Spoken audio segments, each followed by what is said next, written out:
علم اور تعلیم کے میدان میں ایک رہنما اصول۔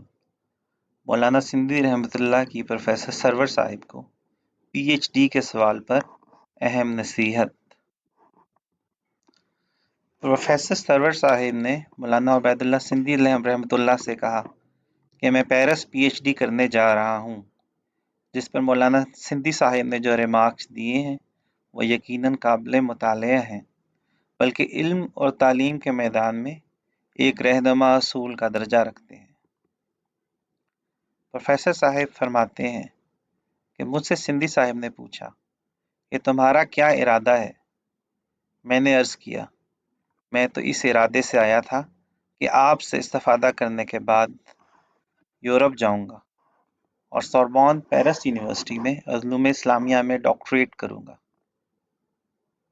فرمایا اس سے کیا حاصل ہوگا؟ عرض کیا کہ وہاں پڑھنے کا موقع ملے گا۔ کہنے لگے کہ پڑھنے سے کیا فائدہ؟ آخر کوئی سامنے مقصد تو ہونا چاہیے، مقصد کے بغیر پڑھنے کے کیا معنی؟ وہاں جا کر تم نے اور پڑھا اور ڈاکٹر بن گئے تو اس سے تمہیں کیا ملے گا؟ آدمی اگر کوئی کام کرتا ہے اس کے سامنے کوئی واضح مقصد ہونا چاہیے۔ میں اس کا کیا جواب دیتا؟ ناچار خاموش ہو گیا۔ اس پر مولانا سندھی رحمۃ اللہ علیہ نے فرمایا دیکھو یہ جو سامنے کتابوں کی الماریاں پڑی ہیں، فرض کیا اگر ان میں رکھی ہوئی تمام کی تمام کتابیں تم نے پڑھ لیں اور ان کے مندرجات پر تمہارا ذہن حاوی ہو گیا تو تم میں اور ان الماریوں میں کیا فرق ہوا؟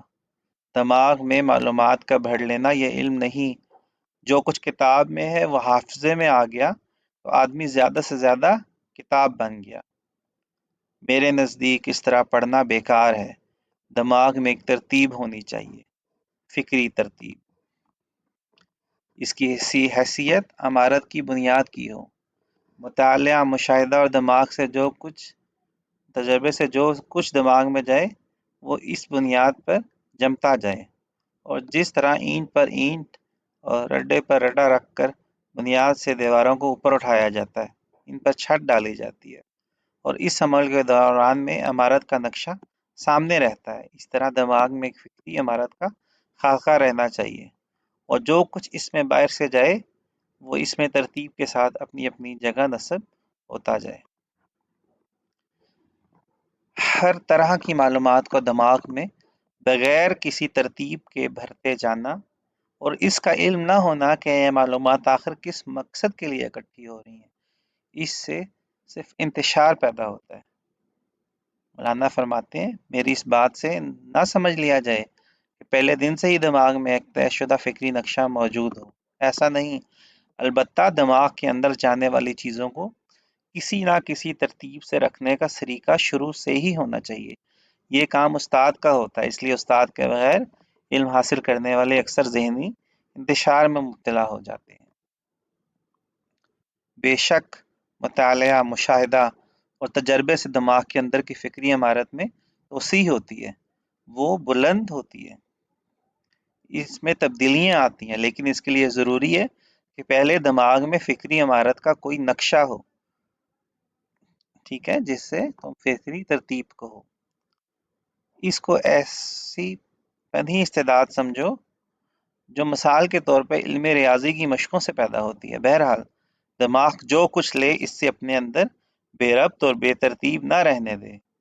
حفظ کر لینا، رٹا لگا لینا، معلومات کا جمع کرنا، یاد کر لینا یہ علم نہیں۔ علم نام ہے ترتیب معلومات کا، اور جب تک دماغ میں کوئی فکری سانچہ نہ ہو معلومات میں ترتیب نہیں دی جا سکتی۔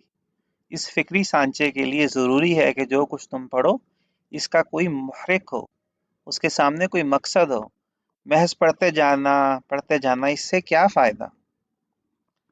تم جو پڑھنے کے لیے یورپ جانا چاہتے ہو تو تمہارے سامنے کیا مقصد ہے؟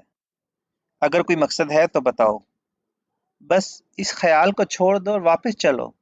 بعد میں مولانا اکثر مجھ سے فرمایا کرتے تھے کہ اصلی چیز ترتیب افکار ہے، وفور افکار نہیں، یعنی افکار کی زیادتی نہیں ہے۔ ترتیب کے بغیر افکار کی کثرت دینی پریشانی کا باعث ہوتی ہے۔ اس طرح معلومات کا نام علم نہیں، علم سے مراد معلومات کی ترتیب کسی مقصد کے لیے ہے، علم عرفان ہے۔ ایک تو ہمارے طالب علم کو یہ چیز سیکھنی چاہیے کہ بغیر مقصد جو ہے نا وہ چیزوں کو اپنے اوپر نہیں یاد کرنا چاہیے، بلکہ ایک مقصد کے ساتھ ایک ایم رکھ کے پھر علم چیزیں کرنی چاہیے، علم حاصل کرنا چاہیے۔